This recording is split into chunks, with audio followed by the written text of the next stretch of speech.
Arashi grew. Is that a glow up? What's the past tense of glow up? He grew up? I think it's just a different identity. It's so glowed weird. up? I'm not used to seeing Arashi this way. I'm pretty sure the viewers aren't as well. Arashi with the Aaron drip. The Aaron drip. But anyway, ladies and gentlemen, here we are. The drafting phase has elapsed of the first match of the day that will signal the destiny, the future of the Ohio Brothers and Nova Esports, the representative of North America as well as China, respectively, in this tournament. With a Chang'e being picked up as well from the Ohio Brothers. I'm actually quite curious as to see the effect and the idea of bringing this duo up. We'll see how it works out for TOB. It's a very, very interesting choice to go for here. The Chang'e, yes, it has been buffed. We have seen a significant, difference, even in the ranked games myself, when I'm up against the Chang'e, but in pro play, it's completely different as well. Let's see, though. Against Nova, May is already opening up the map very aggressively. May's getting chunked quite low, but he does do quite well in this invade, getting a reset, but Supershock jumps in, and Hoot should be able to pick up first blood here. One more hit is all he needs. First blood in the mid lane. Well, there you go, right? That answers our question. The reason why they wanted to go for this particular lineup or this particular composition is the fact that they wanted to play early. Chang'e level 1, level 2, using skill 1 and skill 2 will be able to maneuver the map really quickly. Along with the Matilda, we see the effect of the maneuverability, plus the fact that the damage is already there too. And at some point, the slows are going to be a big nuisance. But my big concern is what happens if Victor goes for a snowball. Because without any escape from Chang'e, that's a really juicy target in my opinion. I think so. Most of the members here for the side of TOB are pretty juicy targets, but that's exactly why they already have a Matilda, right? Someone to get everyone back in place into the right position with that guiding wind. And that's why maybe TOB were so comfortable picking up a hero as immobile, as vulnerable as a Chang'e. You have a guiding wind, you basically have an extra dash on top of the flicker or sprint that you go for. And this time, by the way, I won't take this slander. Everybody in the comment section is spamming Mirror Curse. No, today will be Mirror Bless. Yesterday was 90% Mirror Curse, but I kind of forged that myself by voting for the teams that I think I lost, who will lose. This time, it's Mirror Bless. Trust me, TOB will win this. That's my prediction, sir. Okay. Sir. So the Ohio Brothers will win this. The question is, what makes you think that? The Chang'e. The Chang'e? Uh-huh. You believe in the Chang'e? I believe in Hoon. You believe in Hoon? I believe in the Hoon Chang'e. The Hang'e. No. No. The Chun. He should have picked a better hero that rhymes with his name. I'm just saying. Is Chun not good? The Chun. You don't like it? That's actually the best. Yeah. Chang'e and Hoon. Chun. The Chun combo. We'll see if the Chun can work this time around. I actually really, really like that name. Chun. They turned us creative with their names. But here we are, ladies and gentlemen. We are experiencing some troubleshooting. Give us some time. Stay patient with us. We want to make sure that both Nova Esports and the Ohio Brothers can play as maximally as they can. We also want to give you guys the best viewing experience. So we'll let them clear their thing while you listen to the English podcast. Welcome, ladies and gentlemen, to the MPLI 2023 English podcast with Mirko and Arashi. What's up, Arashi? Hey, man. Did you just try to make your voice deeper? that sounded so weird. No, hey, no, man. It didn't. Hey, man. No? Nice try. Oh my God. Eterna trying to make a deep voice. You gotta commit. Is that how you commit? Is that the level of commitment you have? Because that was pretty bad. By making like a deep voice. Stop. Okay, Stop. It's not working. But Arashi, I do have a question for you actually. Nova. Do you think they're going to be able to actually learn and change, adapt that fast into the meta? One loss, it was a pretty bad loss as well. Yesterday against Dewa United, against COB, do you think they can make those changes happen instantly in a day? Or do you think it's done for them? Oh, you're talking to me. You're Arashi. I thought you were talking to Arashi. Wasn't the I gimmick? thought it was over. Wasn't the gimmick like you were gonna make a deep voice just Oh. to try to become a Arashi Oh, or I'm sorry. I something? thought it was over. Here, let me try. Well, according to me, I think that Nova has a chance to improve, but it depends on who's guiding them. And the issue is Wait. against the Ohio brothers, they're just so good at taking advantage of teams that have lack of experience. Wait, that was wait. Hey, Turner, that was pretty good. Yeah? Wait, You like my impression? that impression was spot on. Thank you. It's almost like you are Arashi. You said I needed to commit, so I wanted to commit to the bit. Even the analysis was good. Thank you. I listen to Arashi a lot. Props to you, man. That's. Wait, I did not expect the impression to be that good. Now, W a turn up for that impression, Thank you. 100%. Definitely nothing fishy going on backstage, like giving a mic over to another guy. Nah. That's not how we do things here. But what do you think? To answer your own question, do you think they have what it takes? I've been saying this for a long time, but unfortunately, I feel like it's 3 months just not enough for a team to be able to just pick up a game and instantly be able to become powerhouses in that game, in the esport title, where a lot of different countries have had so much more time, so much more experiences as well. This is their first international tournaments, and on top of that, 3 months. I agree. I think they do need a little bit of time. I completely agree with everything you said. But the great thing is they have a lot of examples of powerhouses. They have a lot of things to watch, a lot of VODs to watch. They have a lot of things that they can take from the Philippines as one of the largest, or I could even say the largest powerhouse right now, as well as Indonesia. So there are a lot of examples, and I think that sure, it will take time, but at some point they will be able to get there. And that's what I love about new regions joining. I'm excited to see their potential. And the potential is something we can definitely look forward to. But unfortunately, it just takes a bit longer, right? You cannot argue that, oh, it's just that simple. Of course, Nova Esports are tenacious, but every single team in MPLI right now, they're also struggling. They're also hungry for victory. So there's no way that with tenacity alone, you can achieve the same level of success. What was that voice? What was that? What? That was my impression of Arashi. That was really good too. We do really good Arashi impressions but here wait on a the minute. English desk. Seems like Nova wants to go in, though. Mielo gets out just barely with a guiding win. Ladies and gentlemen, we've resumed back into the game. 2-0 start for TOB. They're going to go straight for the turtle.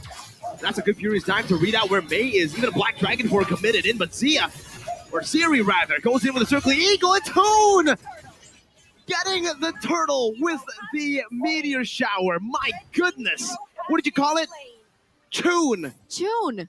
It's Tune. And that actually will propel the Ohio brothers forward here in the early game, just like their game plan. They wanted to rush the early game. They wanted to be able to gain that momentum and prevent Victor, who I think they had an idea of who he was going to be picking up, the Martis, who relies heavily on Snowball. The fact is now the Ohio brothers are standing at a almost 2K gold lead in the first 3 minutes of the game. And now it's Nova Esports. It's now up to Nova Esports to, create their own story here. What do they want to go for? Do they want to stay a little bit more patient? Do they need to wait for that mid-game power spike? What's their game plan? Well, right now for TOB, their game plan is just utilize Chun in this mid lane through clearing waves to even going for neutral objectives. That's something that's super underrated about the Chang'e, right? You're able to clear waves so fast that basically guarantees that you'll have mid control against a lot of teams who want to look for mid control through trades. You can just do this and rotate across the map so fast that Nova really doesn't have any way to react to it in time, and Zia just picks up the entirety of the turret with the rest of the team. That's turret number 1 up top, taken, blitzed. They're rotating as 4 now. That's how quick this rotation is, and they're looking for more. Ziri actually forced to retreat a little, but a cute thing that you can utilize with the Chang'e is not just pressure on the neutral objectives, but at some point you can utilize that meteor shower to steal some buffs. So I'm not really sure if that's something that they want to go for, but that definitely is a possibility. And Nova Esports, they need to be very wary of it. The fact that you can blitz something so quick, so fast, without anyone knowing is definitely something that they have in their sleeves right now. And that's the beauty of the Bruno. So oppressive early on. And Divine Judgment only locking Super Shark down, but it's good Decimate to take him out. Now re-engage from the side of TOB, but they're not able to find a lockdown onto anyone just yet. Down below, though, we do see that Zia's having a good time just eating up those turret plates. I actually want to throw in a question for Arashi that he could maybe answer later on. Ziri picked up a Clock of Destiny, and I'm considering whether or not it's an efficient choice of itemization for a Valentina here, and I think that was first. Whoa! Mielo used the Petrify earlier, and now he's going to lose out on it. Best player one, still saving the play for the team, getting the retribution down, and even a kill on top of it. Best player one diving in, double kill, picked up by BP1. Oh, okay. So it does look there are going to be some trades here. A 2-for-1 still in favor of the Ohio brothers. However, it is the Ohio brothers that win out in the neutral objectives. A 2-for-1, but you can say that the Ohio brothers still win that trade out, especially now that Zia has managed to get yet another turret in that bottom side. And he's not stopping. He'll continue to go for more and more, stacking these turrets up, just collecting it like he's a collector. And there's nothing Nova can really do about it except sending the 1-1 up top to look for some farm, because TOB, the way that they've been sieging with the Bruno hasn't been just the Bruno getting lane dominance. No, it's been mid-control wave clear from Chun with that meteor shower instantly to a rotation in the other lanes, mainly the Bruno lane, to get him that much pressure. And therefore, Nova Esports, they're kind of caught in their own minds right now. They need to adapt quick, and this is the ultimate test for them. Black Dragon form used up. Ziri going to be the target here for the suppression. There locks him down for a bit. The Divine Judgment delays the inevitable, but Ziri will still fall. It's still going to be Sad Boy who jumps in with the vengeance. May recalling just in time. Barely gets out. That's 3-for-0, though. Still for the North American representatives. Oh, Milo, he's looking very aggressive. Put some damage onto Victor, but only to flex onto him right now. Victor, I don't think he can take this. I don't think so. He has to back off on top of everything the TOP are throwing at him. There's a meteor shower as well that can actually be used to steal this purple buff away. Final Slash Flicker, though. That's a good combo. Zia's still able to dash out as the Circling Eagle comes in as well. And that's why TOB's composition is so dynamic. They're vulnerable, but they have so much utility to get these vulnerable targets out. They have range. They have range. That's the thing, right? The Meteor Shower is such a good zoning tool. And now to make things worse, Poon has already picked up the Ice Queen Wand. So with the range, with the additional slows coming in from the Ice Queen Wand, Nova needs to think fast. They need to think quick.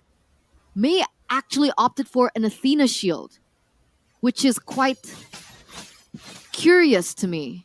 It's quite interesting. Very. I mean, the fact that he is up against Chun and Joy, right? There's so much magic damage. There's technically basically burst damage from these two. We usually expect a Radiant armor being built up here. If you're up against a Joy and even a Chang'e, the Mei maybe just wants to get in and get out ASAP. Victor's got the right idea, wants to stay in this meteor shower and soak it in for the rest of the team with that Radiant armor. Well, that makes sense, right? I mean, that's the kind of the entire game plan of Akaja. You want to get in, get your Divine Judgment on the most important member or whoever you're targeting at the moment and dive right out. So hopefully he can get the maximum defense out of that item, but maybe later on Arashi can actually dive into it a little bit more in detail.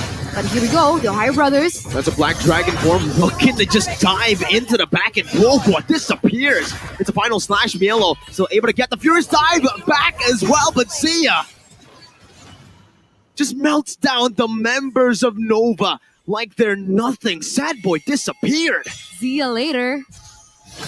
That was pretty good. See ya later. Walks back up, or slides back in, I would say, on that Bruno. Looking for a good chunk down. One basic attack and the help of Chun gets Victor and Mei down low. That's a Flicker Divine Judgment now connecting on towards the side of Hoon. And that's even a Circling Eagle to the back with Ziri chasing him down. Hoon's gonna be falling. And they are trying to still dive in. It's a 1-for-1 in the end with a base turret taken by TOB.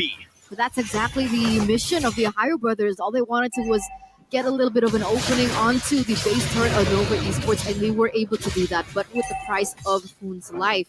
Either or, the Ohio brothers still has the control, especially with this 8k gold lead. You can see them continuously putting forward pressure onto Nova Esports, denying them any source of vision or information, and they're going to be able to blitz this Lord, no problem. The Ohio brothers, 9 minutes in, almost 10 minutes in, complete control. It's very chaotic, despite the fact that they have a 9,000 gold lead. But that's how the Ohio brothers like to do it, right? They love chaotic team fights, love chaotic skirmishes, and their composition is also built for those chaotic skirmishes. So as long as they are able to find these mechanical duels, they should come out on top. We'll see. Nova Esports, is there a certain way? Are we waiting for a certain thing here? Because you mentioned the Wan. Does she not? Will she not be able to do something later on, or is it just too late? Looking at the pressure coming from the Ohio brothers. It might be too late with a meteor shower coming crashing down into the mid lane with best player 1 just zoning everyone away with the help of the Black Dragon form from Yellow as well. That's a free base turret. They used 1 minion wave. Usually expect a few waves crashing down to force a big siege to happen. Even in the bottom lane, just 1 cannon minion gets them the base turret, and now it's Sad Boy. He uses the final slash, asking to be circling eagle to the back by Super Shark, all the zone, and give Toon all the damage necessary to end the game in 10 minutes. TOB with a dominant win over Nova